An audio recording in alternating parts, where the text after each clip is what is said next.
Welcome back, everybody, to the boxing shop, and happy Halloween. It's the Halloween edition. It's the night before. We should call it Mischief Night, I guess. That's what tonight is technically. Yes, bro. That's all you. You never heard of Mischief Night, man? Oh, I thought you just made it up, but it sounds cool. Yeah, it's like the night before Halloween when kids go Okay. TP. I'm masked up. I'm ready. Oh yeah, there you go. Yeah, I got the beanie on. I'm looking like a goon, I guess. And it's the ITR. Oh, you got the ITR mask anyway. But yeah, I thought I was fresh over here. What's good, man? How was the weekend? Hey, man.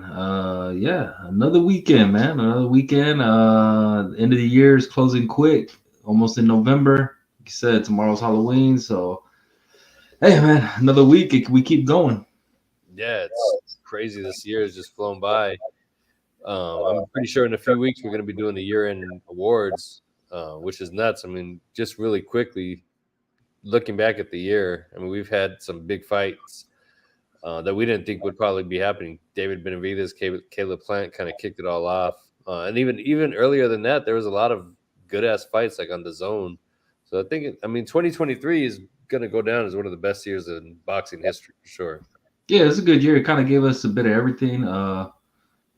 We got undisputed fights. We got undisputed versus undisputed. We got the Spence Crawford fight. We got the kind of the biggest fight in Garcia Tank. And then a lot of these, I guess, entertainment type bouts, which we'll go into. We kind of got it all this year, man. Yeah, it was a good year to me. Yeah, oh yeah, definitely can't wait for that year-end award episode that we do recap all of it. But I mean, we should definitely jump right into it with Fury and Ngannou. I'm pretty sure a lot of people are going to want to hear that right away. So let's talk about it, man. What did you think about that? Oh man, yeah, right. I think last week I was saying, however Tyson Fury wanted to end that fight, he could end it, whether it was within 1 or 6. Um, First off, the event, bro, the production, that intro, the kind of opening ceremony right before the fight, man, that was top notch production right there. Becky G on it. I mean, not even because who they had, just the production, how it came across on TV. The ring rising from the ground. Yeah, they really. I think at that point when all that was happening, I told you guys like, man, I wouldn't be mad if the Saudis bought out boxing. Like if we got that for every production, and then even just all the legends of the sports there, right? They kind of combined it. There were MMA, there was everything, right? There was WWF guy, WWE. There was, Cristiano was there. Basically a who's who of legends, and they all seem to be happy, bro. Like you don't see that too often, right? Yeah. So I felt like they were really appreciated, and to see boxing legends, guys that we probably haven't seen in years, be on that platform and kind of the respect that they deserve. It was good to see. So that was the first thing that caught my eye. What do you think about that?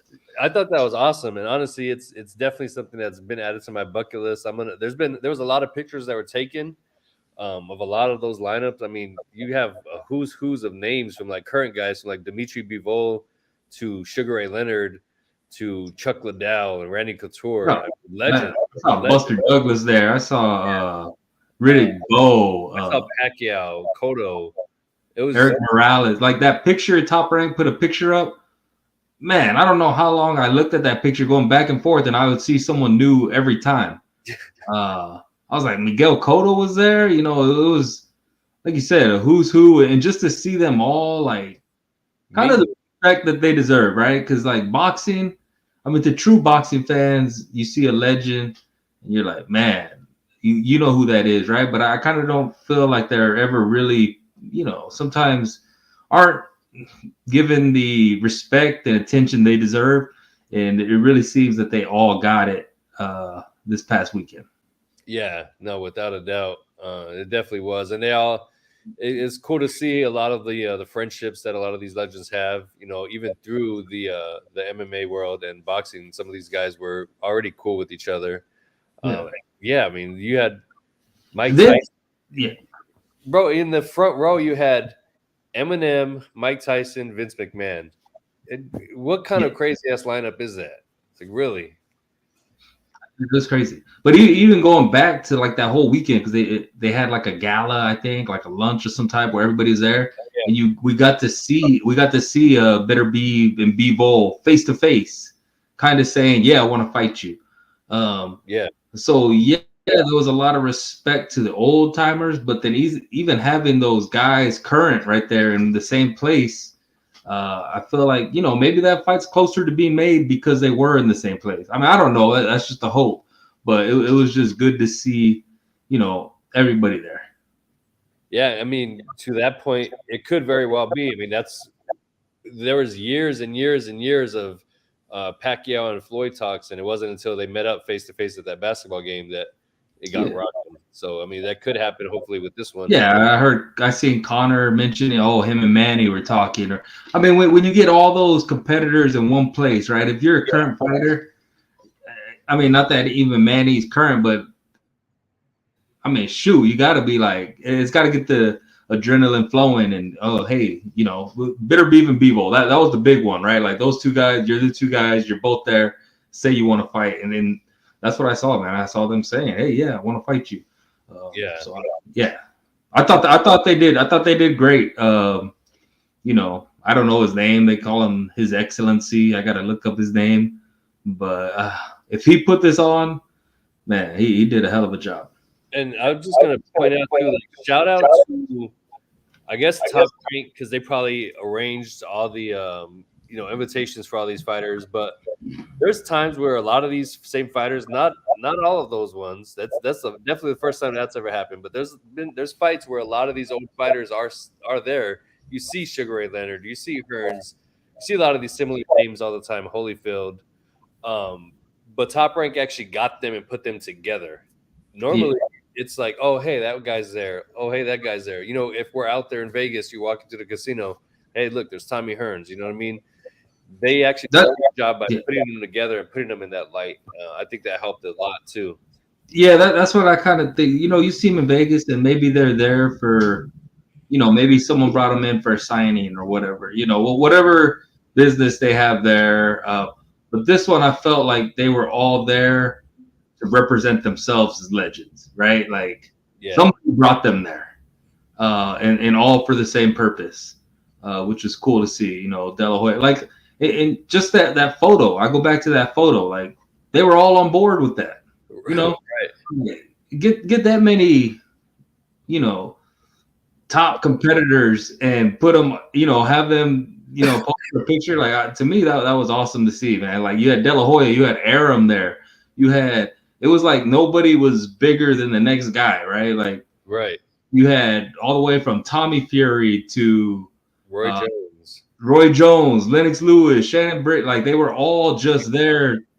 To me, what it looked like representing the sport and representing, their legacy in a way. They did something in the sport, from the top. Not that Tommy Fury, but I'm just saying, like everybody was there. Everybody was almost an equal, bro. You're all representing the sport.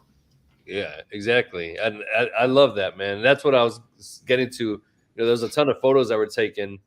I need to get one of those photos, get it printed, and it's definitely going to be a goal of mine to get it autographed by everybody in that picture. That would be a lifelong chase for sure. It's doable, definitely.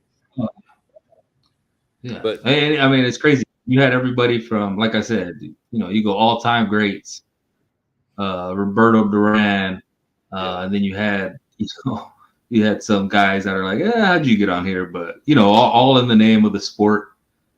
Uh, you know, Floyd and Canelo were missing. To me, those are the two big standouts. Where were they at? But hey, can't get everybody. man, speaking of Floyd, I mean, hate him or love him, he had boxing on top, and now Tyson Fury brought us back down in the never boxing versus MMA battle. Like it was Fury clearly won, but who's the people's champion? No matter, we even scored it for Fury, but what is the majority of people screaming is that Ngannou won that fight, and yeah, boxing needs to get its leg back, man. Well, I'm gonna Man, it was. comments here too. I'm not even gonna say it was a good fight, right? It was a fight. I, when it started in round one, I think Fury went out and threw a big right hand. I think that told me right there, yo, he's trying to get him out of here right away.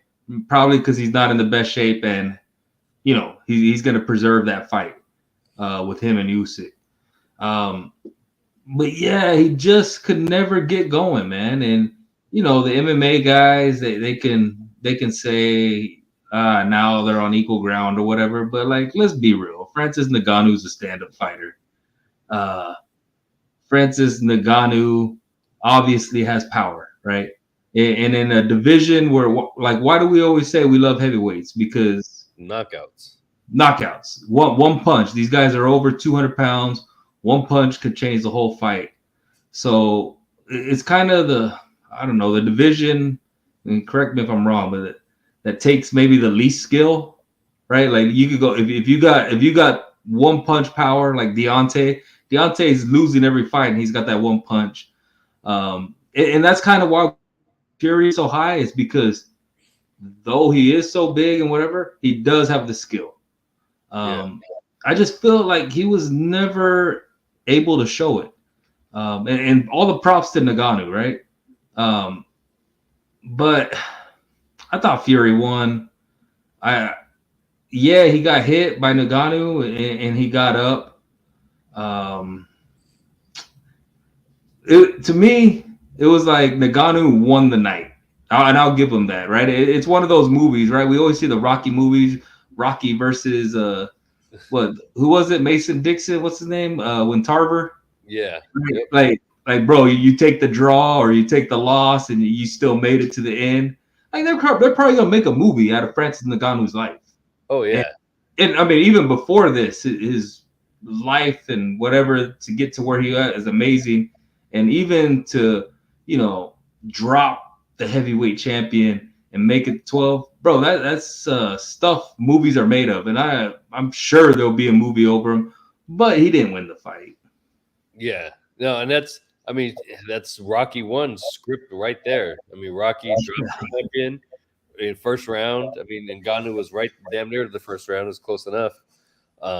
Made it to the decision, didn't win, but those kind of fights where it's like you didn't win, but it's the casuals that are the majority as far as like the outcries and people, you know what I mean? And they're the ones that are saying Ngannou won. So in that, he's got the people's vote, and maybe one day we'll get a rematch too. I mean, you have to look at it, and he got the knockdown. That was the big thing of the fight. But in boxing, you score round by round. I don't think Francis Ngannou did enough. Right there in the comments, a moral victory, 100%. That's what it was. But I'm not taking away from that. Like, man, he earned that. That's the heavyweight champion of the world that he went 12 with and that he put down on the ground. We could go into, someone said he doesn't think Tyson Fury shot. I don't think Tyson Fury shot. I don't think Tyson Fury trained for this fight. I think I probably trained as hard as Tyson did. And he found out, like we said, Francis Ngannou was a stand-up fighter with power, and this was his Super Bowl. This was his world championship, the biggest fight of his life. And this was a fight that Tyson Fury, I'll go make some easy money. And it didn't turn out to be easy. He almost lost, almost got an L on his record. But in the end, I think the better fighter won 100%. And I mean, props to Ngannou, though. Like I said, that's stuff they make movies about. Yeah, without a doubt. I don't know if we get the December 23rd fight now with Fury and Usyk. I have a feeling Usyk's calling for it. Fury kind of seemed to be like, after Christmas. Man, I would think after that fight, after that showing, Usyk has to be favorite, right? Yeah, but that's my thing is like with that, what you just said, I wonder if that's why we got the performance out of Fury that we did. Maybe, that's part of his marketing tactic, make himself look vulnerable against somebody that he shouldn't be. I don't think he wanted to look vulnerable. I just think, bro, if you don't train, and this other guy's training like it's the biggest fight of his life. Like, I don't care what that talent gap's gonna be. Like, when you have someone with the drive and heart and determination of a Ngannou, it's not gonna be an easy night. Yeah. I think Fury found that out, and I thought Ngannou won like 2 clear rounds, like clear. But in reality, looking back at it, like not much was going on in that fight. I do think Ngannou, Tyson Fury said this, and Tyson Fury says a lot of stuff, but he said, "I always said Ngannou was a tougher matchup than Usyk," and you could be like, "Yeah, right. Why?" But I mean, I'm a Tyson Fury guy. Tyson Fury was trying to lean on Ngannou, right? He was trying to get over him, lean. That's what he does. He wasn't able to do that at all. Yeah. The strength of Ngannou, the size of Ngannou, he just wasn't able to do that. And I think that took away a lot of the game plan. He's going to be able to do that against Usyk, right? We've seen that what he does. He gets you kind of in a headlock. He leans on you. It's 250 plus just leaning on you. So, yeah, maybe this was, stylistically a tougher matchup, and this is me throwing Tyson Fury some bell. But I still think he's the best heavyweight in the world, man. He is, without a doubt. Right there, Bean's our guy right there. He says he couldn't out wrestle him. He couldn't. Yeah. Like that, and that's part of Tyson Fury's game, right? Like yeah. We've seen it. We've seen him do it, and he just was unable to like really get position on him. And this is going more into the tactics of the fight. Fury kind of had to go at Ngannou.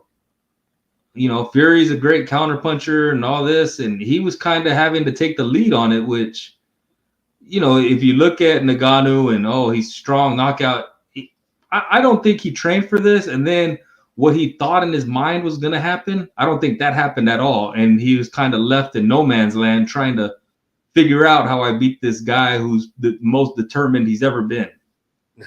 Yeah. I think that kind of boils it down a little bit there. I think a lot of people can agree with it. I think Tyson Fury, not that he didn't respect Ngannou or didn't take him serious. I just think that he thought it wasn't going to be that serious of a fight, maybe. Yeah. Francis Ngannou said when they went to I've been watching it, what do you call interviews or whatever, and he said when they went to the ring, Tyson Fury said, "I'm about to take you to school." I really probably thought Tyson Fury probably really thought that, and Ngannou said, "No, we ain't going to school," whatever he said. But like I said, just the determination of a guy who's been through all he's been through. Tyson Fury said no excuses, that he has no excuses, but I don't think he was ready for the guy that was in the ring. Yeah, exactly. We can say it so many different ways, but really that's what it is. And all you MMA guys, like, that's not happening at 147, 135, where like the skills pay the bills, right? Like at heavyweight, there's very low activity. One punch can change it. Everybody, even they were trying to sell it that Tyson Fury, or not Tyson Fury, Francis Ngannou has the hardest punch on record. Come on, man. If that was, Tyson Fury ate that like nothing and got up, right? So yeah, Francis Ngannou, I think special, but I think this is going to open up at least conversation for a lot of other MMA guys that are going to want to cross over. You got Sean O'Malley wanting to fight Gervonta Davis.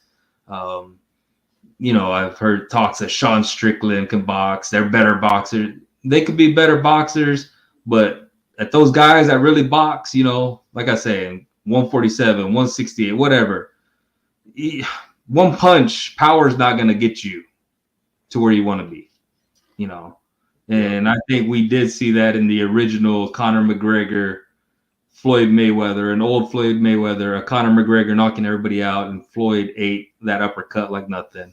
I think this was a really special situation.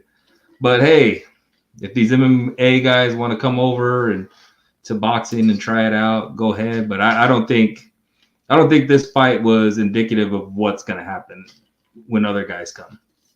And I mean, I've seen it already too. But everybody wants to see Wilder and Ngannou. I mean, if anything, Tyson Fury, all he did was just help him get a payday and help him elevate himself into the sport immediately. Yeah. So he can get in a position to keep getting those paydays now because he's there. You know, it's one thing to bring a MMA guy over to introduce him to the sport, throw him in there with, you know, Charles Martin or something like that. You know what I mean?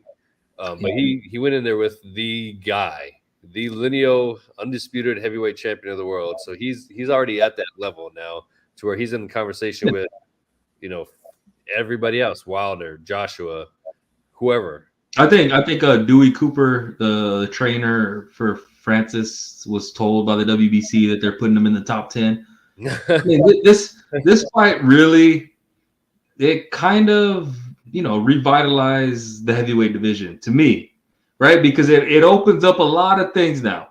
I was at the point where Tyson Fury's the man. I don't want to see him fight Wilder again. I don't want to, but now, you know, Anthony Joshua, if he beats Ngannou, now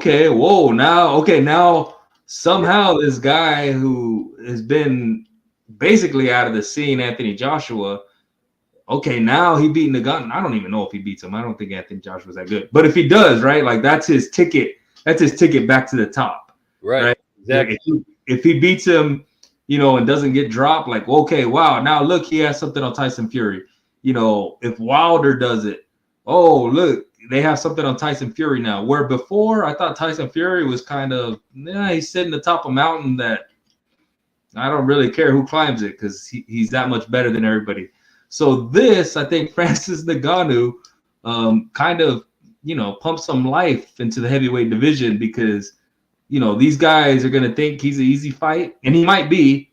I don't know. But if they beat him in a better fashion than Tyson Fury did, which shouldn't be hard, you know, now there's actual debates or competition for Fury. Yeah, that's a very, very excellent point for sure. Like I think Anthony Joshua was the big winner of this weekend, right? Because if I'm Eddie Hearn and them, you got to make that fight, right? Yeah, because easily anybody that Joshua hasn't been able to look impressive against anybody, and they're trying to, you know, soft toss him guys. And now you have a guy who has now won professional boxing match. You're a gold medalist. Like, you should beat this guy easy. And I think Ngannou becomes the gatekeeper to where Anthony Joshua wants to be. Right. And I do think Eddie Hearn jumps on that. And if I'm not mistaken, Ngannou is a completely free agent with promoters, managers. Like, he has zero ties with anybody. So, I mean, Eddie Hearn could toss him a fat check, you know what I mean, and make that happen quickly. But, bro, I don't know. I don't know if Anthony Joshua beats Ngannou, man. Like, Anthony Joshua, I think Joshua's scared of everybody, man. You know, like, if we're saying anything, Ngannou could punch. You know. So yeah, when Wilder, you know, I think I saw Ngannou talking today saying that Wilder's team had mentioned, you know, fighting in the cage, MMA. I'm like, I don't know if I want to see that, but I mean, he has options. I said Anthony Joshua is the big winner. Like, let's be real. Francis Ngannou put himself in a position. He made a lot of money, and he can make a lot more money. So shout out to him. Yeah, definitely. I mean, we spent enough time on this fight. I mean, there was a couple other big topics over the weekend too. It's actually a good weekend in boxing. I don't want to take away from the other people, which you know, we'll get into Amanda Serrano, history-making fight there.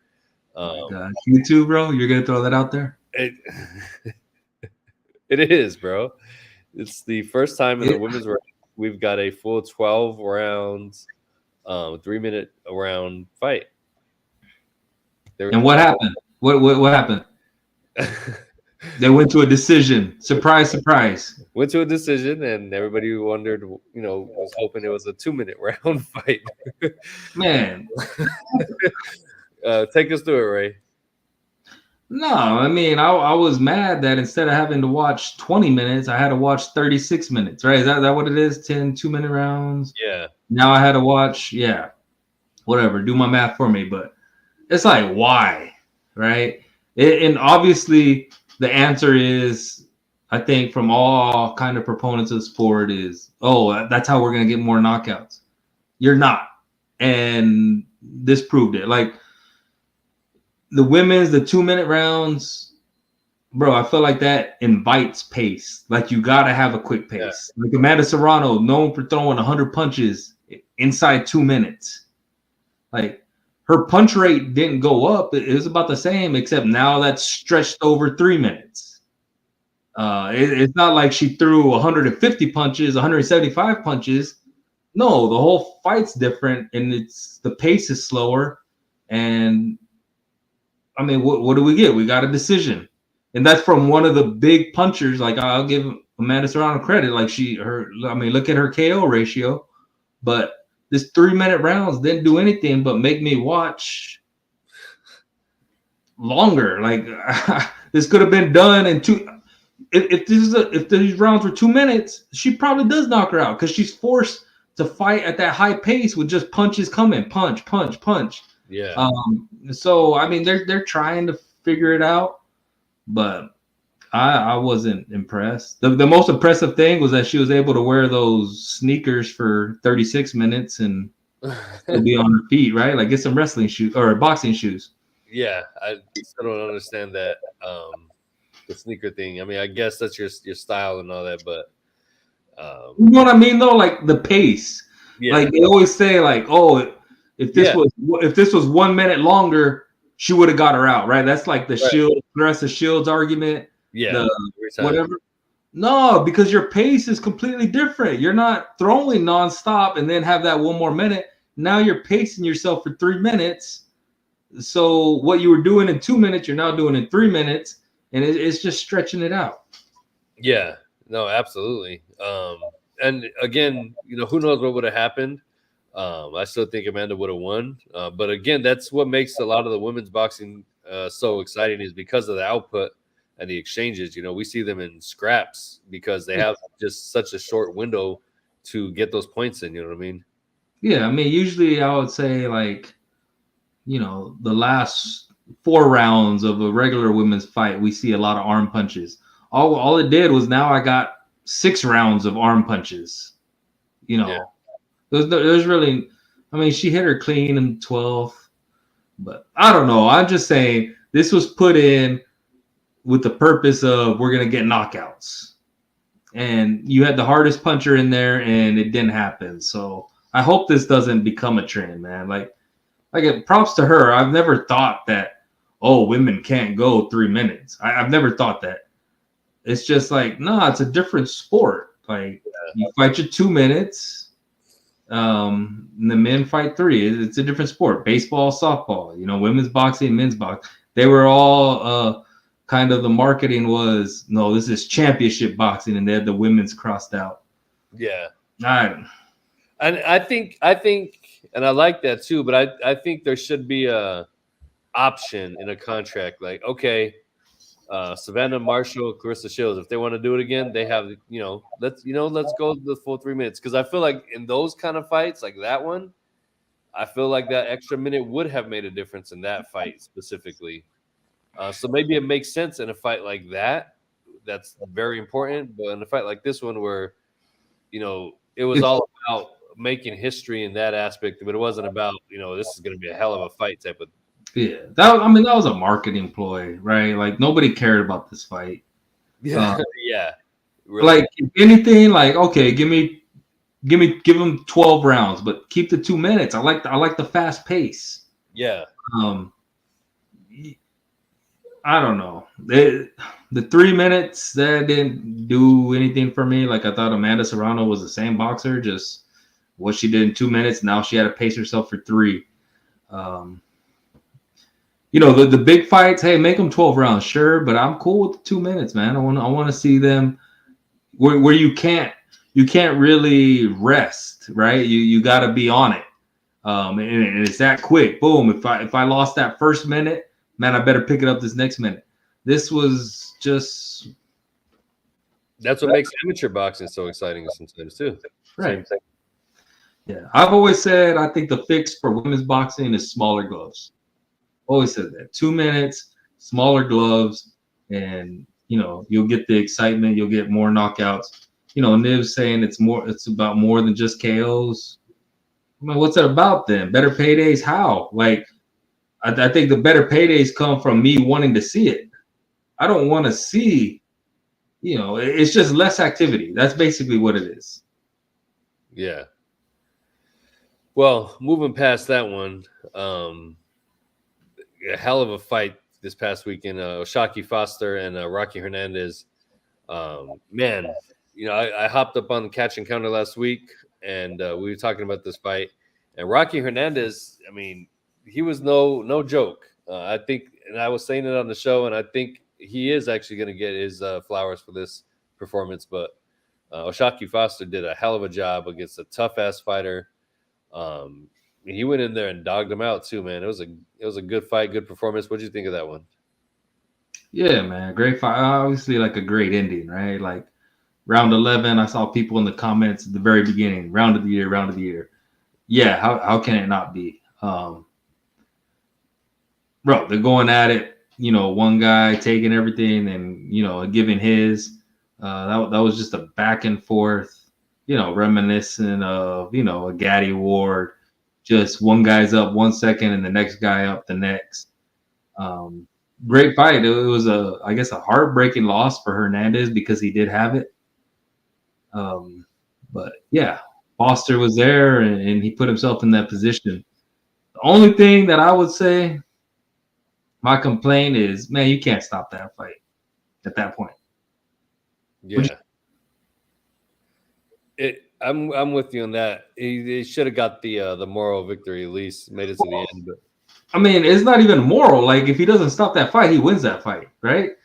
And I'm saying with like the shots that he took in round 11 and you let him fight, I'm talking about Hernandez. Like, Hernandez took some shots. Hernandez even at one point I felt kind of turned his back, like almost where am I kind of walking to the ropes. And you're going to let him take that beating. He showed he could come back, but then you're going to stop it while he's covered up taking punches. I didn't like that. With less than a minute left, I mean, I know the clock shouldn't matter because, you ref it, whatever. But when he's shown you that he can come back from that and he's on his feet with his guard up, I don't think he stopped that fight. yeah, no, I'm with you. It kind of to me, it kind of took away from the fight, right? Like, if anything, let him go down, let him go out on his back. Just for him for the ref to stop it, but you didn't stop it in 11. I know he had been down twice in 12th, but to me that almost looked more like fatigue. Like it kind of, that hourglass was going and you could see the energy and it was running out, but like let it run out then. You had less than a minute. Does he put him down again? I don't know. And just where he had came back before and we had seen it, I think you got to let that fight go. Yeah. I'm with you on that. You never know what the referee's thinking while they're in the ring there. Of course, they've got adrenaline going too. But what do you see next? Because it's not the end of Rocky Hernandez either. What do you see and what do you want to see next for both of these guys? I mean, shoot, I just want to see them fight, right? They showed they're going to put on a fight. Foster, I think, got called out Cordina, who's going to fight. Is it this weekend, maybe? I know he's fighting soon. Yeah. And I feel like Hernandez, man, like now he's just kind of almost must-see TV, especially at that weight, 130. He says it right there, 130 is a hot division. It typically is, right? Because you got guys who could punch, you got speed. And, they're building kind of a roster of the top guys, of good guys with names at 130. So I think we'll see both guys again. and it should be interesting. Yeah, definitely. The other big thing that happened over the weekend too, we got the face off with Shadeja Green and French Sean. Um, that's exciting. Also exciting because I'm going to shout him out. He's not here tonight, but Dakota is putting together the next episode of The Fight Life, which is featuring Shadeja Green. If you were in tune last month, it was on Elijah Garcia. So we're bringing you, top prospects in the sport right here, and it's a great quality. So Dakota will be back next week, I think, and the episode of The Fight Life with Shadeja Green will be out as well for the end of the week, I'm sure. And that'll be interesting too, because like Shadeja, right? Like she's a knockout artist to begin with. Yeah. So does she want the 3 minutes? I'm sure the first reaction would be like, yeah, give me 3 minutes and I'm going to do more. But I just go back to, man, I really think that 2 minute pace, really helps the punchers, right? Because they don't have to pace themselves and they can go all out. And to be able to withstand an Amanda Serrano or a Shadeja Green for 2 minutes, they could hurt you with one punch and then follow it up right there. And, I kind of feel like the 2 minutes benefits them. And that's where I don't know if, everyone's saying, oh, give me 3 minutes, give me 3 minutes. I don't know if that's going to give the results that they think is going to give them. Right. So, hey, be careful what you wish for, right? Yeah. Like, Clarissa Shields, she's always, if I had 3 more minutes. Yeah, if you had 3 minutes, yeah, maybe you get them out, but you're not going to fight that pace in the first 2 minutes. So it's not really like, this plus this equals that. No, because your whole fight's going to be different now. Yeah. And so I don't know. That's just, I feel like they're still figuring women's boxing out. There's a lot more women coming up with names, with, that are, can be marketed, that are, making big fights. So I feel like it's at the forefront, which is good, and we're kind of working our ways through this. Yeah, agreed. Yeah, Nibs right there. Mega fights, 12 rounds of school. Yeah, give me 12 rounds at 2 minutes. I'm cool with that. So let's go to some of these comments. I'm going to go back here a little bit. Of course, no excuses for Fury. Nibs is going to run his moniker of Mr. I Told You So into the freaking ground here, but he's got to throw out there that he told us. He's the one that told us. Shout out Nibs, man. It was fun chopping it up with them on Friday night too. Everybody was saying Fury was going to KO Francis. Hey, we all thought so too. We all thought so. I think the most impressive thing, I mean, there was actually, I shouldn't say that, but one impressive thing was Francis Ngannou's chin. Yeah. Because Fury hit him with some shots. Man, hey, he went the distance. So, like I said, this stuff movies are made out of, man. Like, you get a guy, come up, he goes to another sport, and he goes 12 and drops the champ. Like, yeah, I don't know how long, but there'll be a movie about him, 100%. Oh yeah, they're 100% will. Conor versus Canelo looks like it'll happen. You got to name your source with something like that, bro. That's I think he's just saying because of this fight. Now this looks like it'll happen. Hey, I'll go back to what I said. In the heavyweights, yeah, maybe power alone can get you to be competitive. Like, let's not forget, Francis still lost the fight. Right. If we're talking Canelo, Conor, I feel like that skill level is that's a whole other level, right? So yeah, and that's Canelo will beat him worse than Floyd did for sure. Floyd outboxed him, and he did beat him down a little bit at the end, but Canelo would just beat the hell out of him. And Floyd took Conor's punch, right? Like, now you're gonna talk about Canelo, who has like arguably one of the best chins in the history of the sport. And I like that, like the MMA crowd, like went for whatever victory they had. I remember seeing some dude say, "Yeah, but Conor landed more punches on Floyd than any other boxer." Like, well, that doesn't say much. It just says that Floyd didn't respect his power so much. It says Floyd walked to him like this, Yeah, without any respect for him and let him hit him. exactly. It's all it said. Like Yeah, if it's somebody with power, you're gonna avoid them. If there's yeah, no power, yeah, let them bombs away. yeah, for real. Let's see what else we have here. Oh yeah, we went through that. Oh yeah, Eric. Well, oh, Oh, go before ahead. I go to that, they say Ngannou, the power, and I said he has power, bro. I still saying he's not hitting harder than Deontay Wilder. I No, saw clips of when Deontay dropped Fury. Not even it wasn't even. I think it might have been in the second fight where he hits him with like a straight right hand, and you see the whole kind of vibration going through Fury's body. It's like nah, no. yeah, Ngannou's not hitting harder than like Ngannou hit Fury on the top of the head. Granted, strong punch, but it was like Fury got up from that. Really, no big deal. Um, right.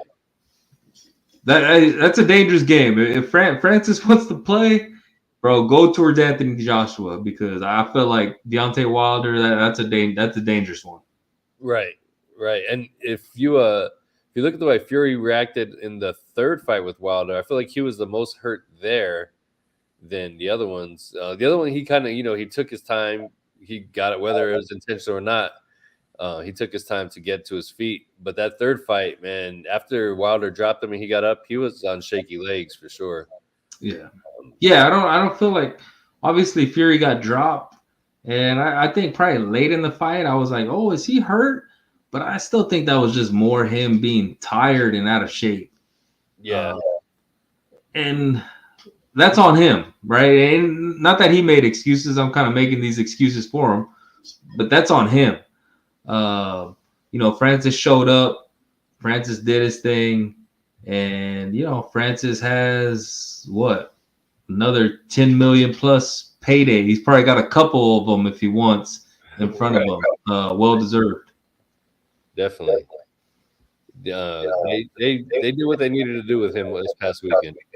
Yeah, and he seems like he wants to fight, Yeah, which is cool, right? Like, I go back kind of just thinking like, where's Andy Ruiz? Like, Andy Ruiz was trying to, throw a ridiculous payday out for fighting Wilder. Like, nah, man, just go out and fight.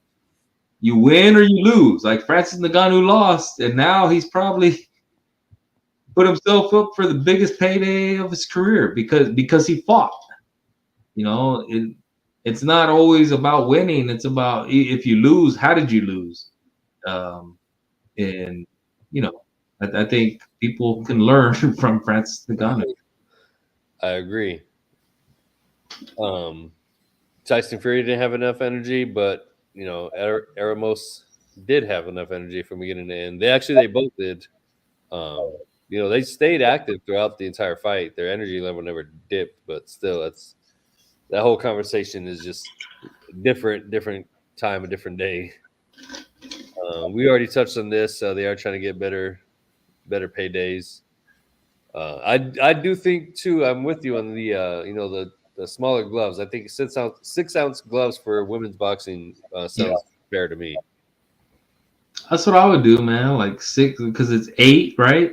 Make it 6, and then at that what are in men's boxing? What is it? 154 is kind of you could go 8 or 10.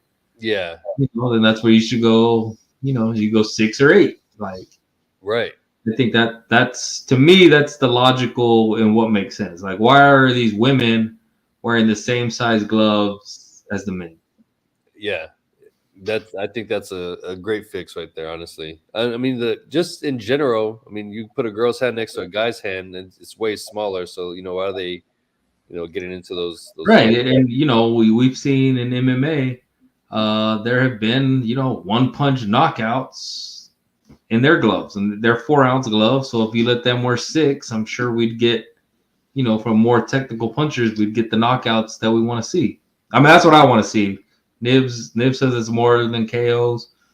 Hey, not to me, bro. Yeah. Um,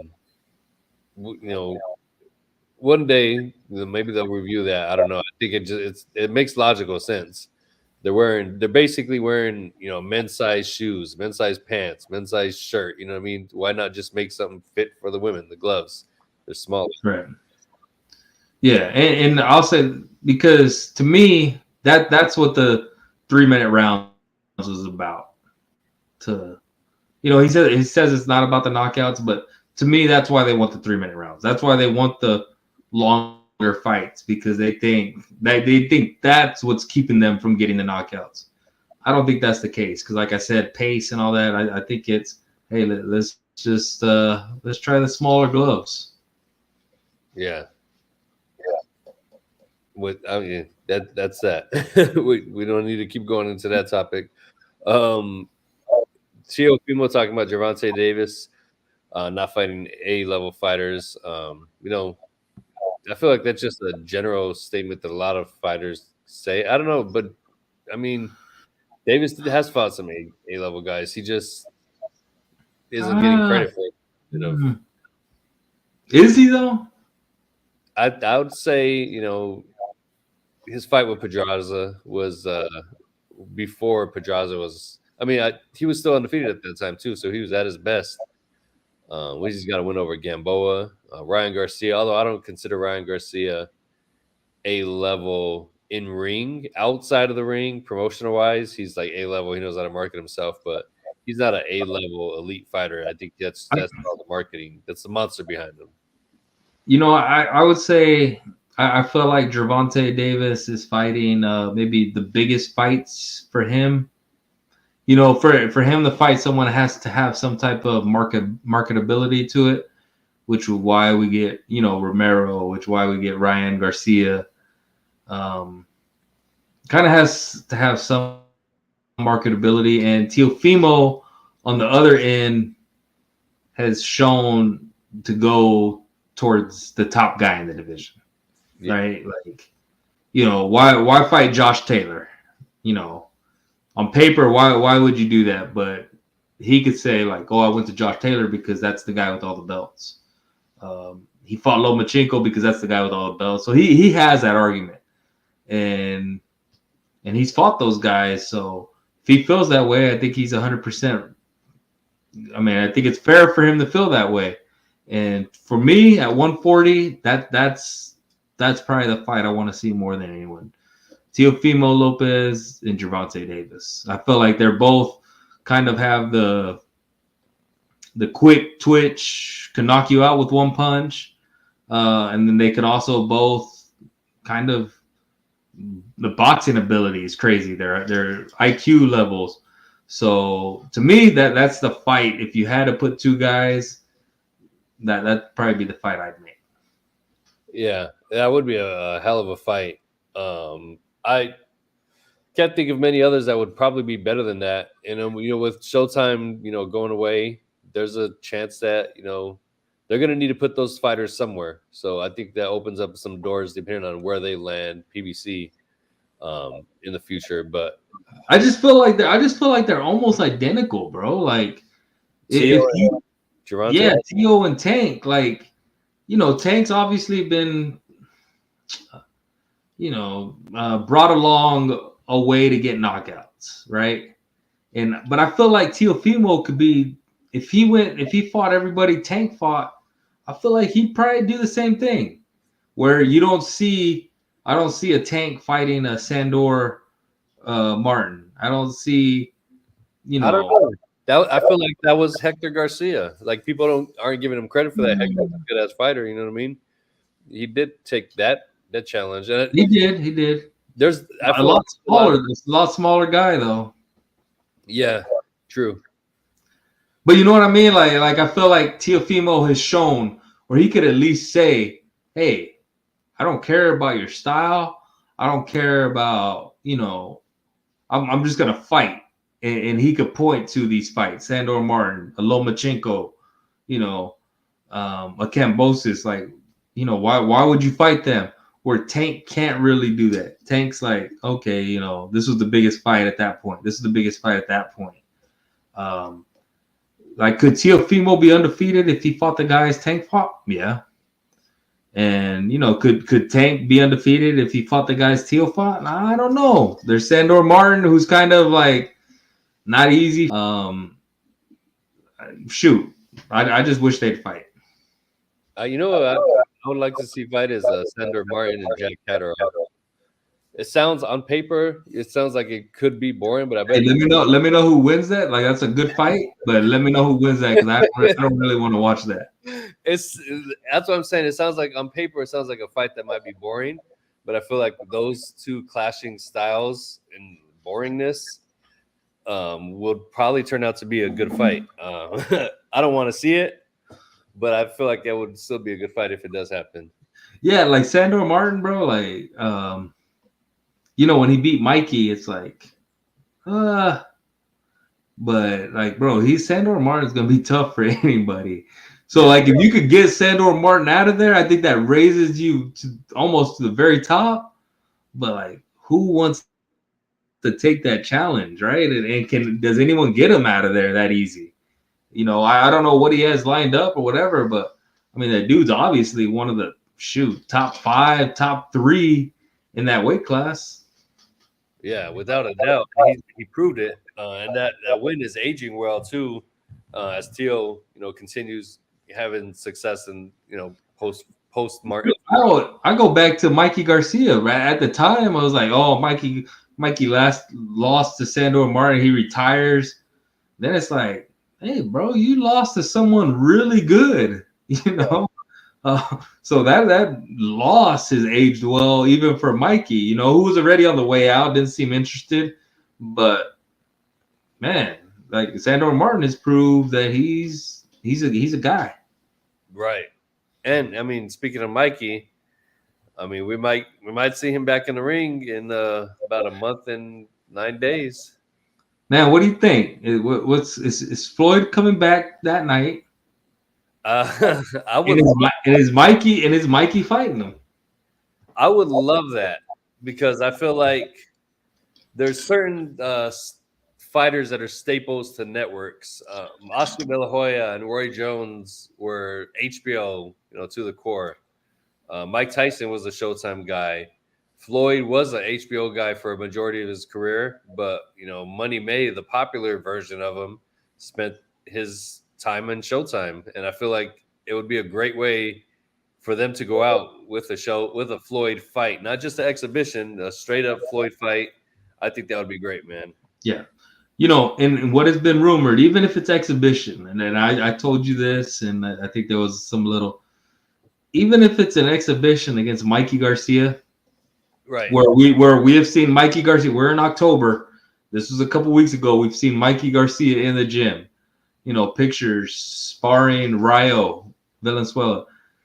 If even in an exhibition, if Floyd were to beat Mikey, to me, that's more impressive than him beating Berto, McGregor, those last of his fights. Like, so if that were to really happen, man, sign me up. And then they're talking on that same card, this rumored December 15th card, Arizlandi Lara, Danny Garcia. We've talked about this fight for months now, but I think that's the date it has. Keith Thurman, Staniosis, like Showtime about to go out with an all-time great card if it really happens. Right. And I'm pretty sure I have a feeling they're going to have 2 cards. They're going to stack a pay-per-view card with like we listen to like a era of artists, like we throw in like Nelly and 50 and all that. You're like, oh, 2000s hip hop, Ludacris, you know what I mean? So I feel like that era of boxers is what's going to be in that card. You're going to get the Danny Garcias, the Floyds, the Thurmans, whoever else was hot during that era. I mean, hell, we might get Josecito Lopez come back and do a rematch with Maidana. You know what I mean? Don't do that, bro. I mean, it's that crop of names that was popular during that era, and I feel like the guys that are still active are going to be who's on this card. Yeah. I mean, it would make sense, right? Because we always say that generation right after Floyd were the guys that kind of didn't want to fight anybody, or not that they didn't want to fight, but they wanted to maximize each fight for the most money. And right. we go to Danny Garcia, we go to Keith Thurman. So to have them both on this card would make sense. But the rumored fights like him against Lada, for I don't know, does Lada even have a 160-pound belt? Yeah, he has the WBA. Bro, I swear sometimes guys have belts, sometimes they don't. I don't know what's going on. But for him to fight Lada, and then for Keith Thurman to take on Staniosis, I would think that, man, that'd be a really good card. Yeah, it definitely would.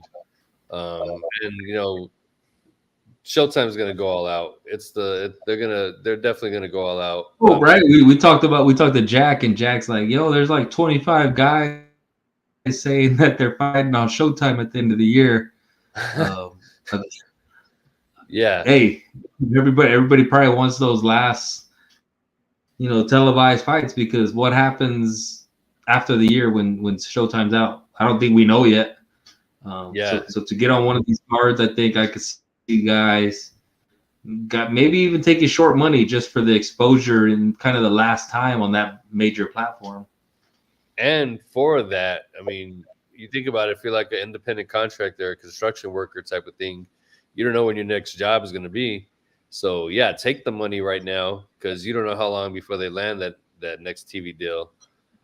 So, and again, that's their job. So it could be a while. Granted, the money they're making is, a lot more than us, but take that job, get that money, and, let it hold you over for. Yeah, but hey, like we said, these were guys that kind of fought maybe not as often as we would like. Yeah. For big money, right? Like, so instead of fighting, they were kind of lining up the big fights.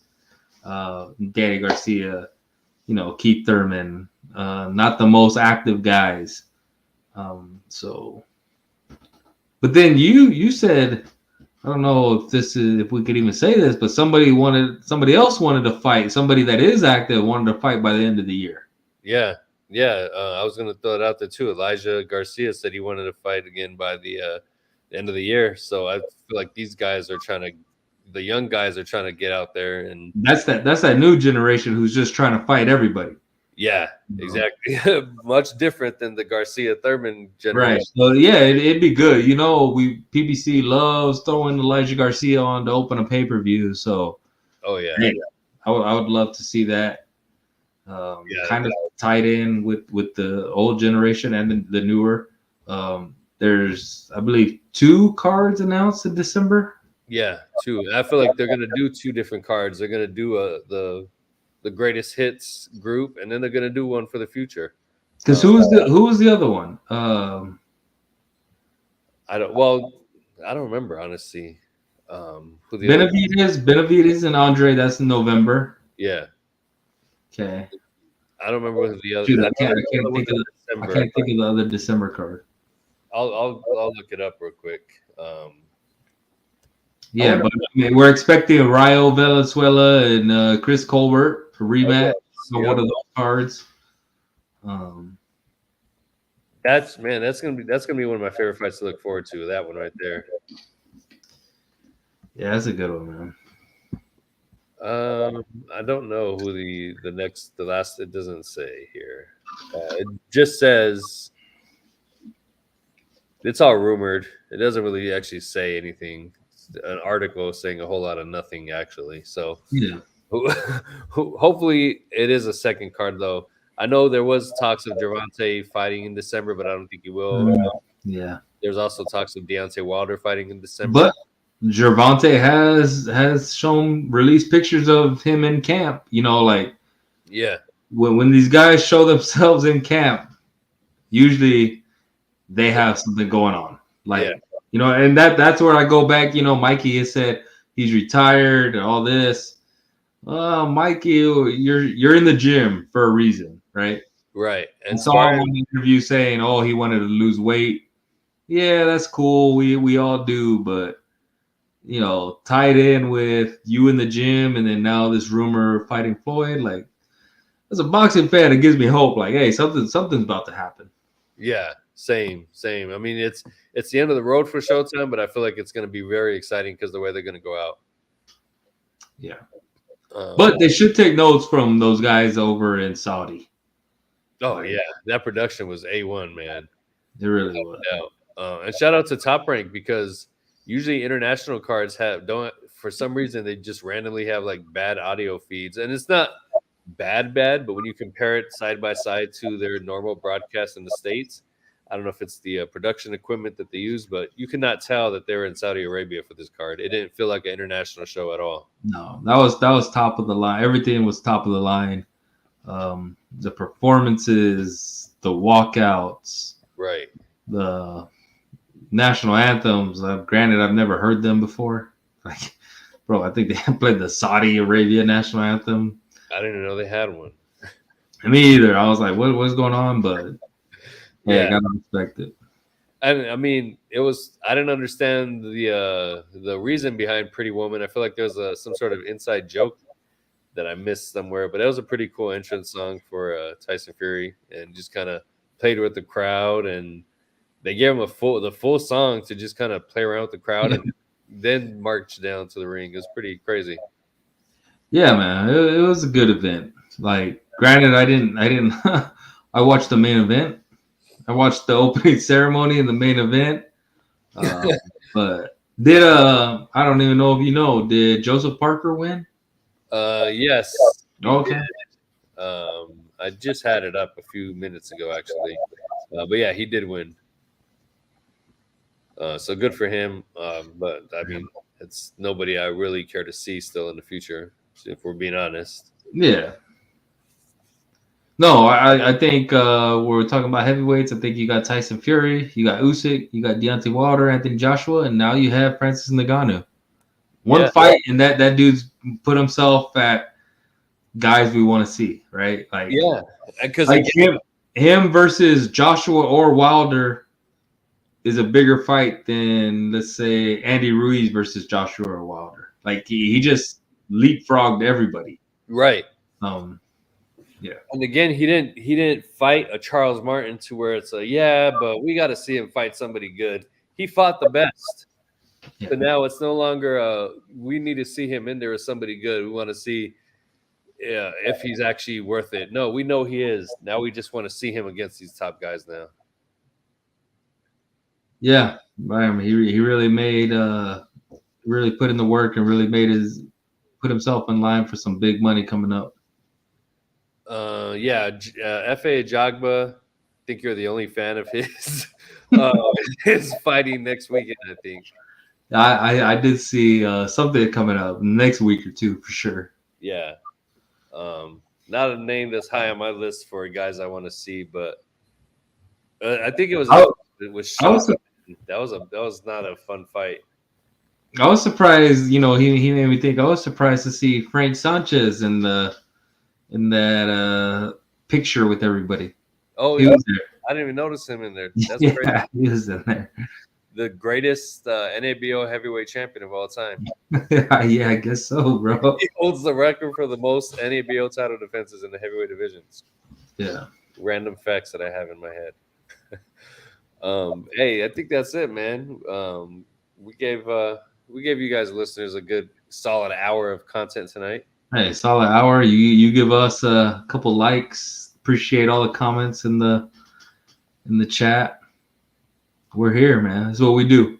Yes, sir. Hey, yeah. Happy Halloween. Go enjoy it and watch something scary.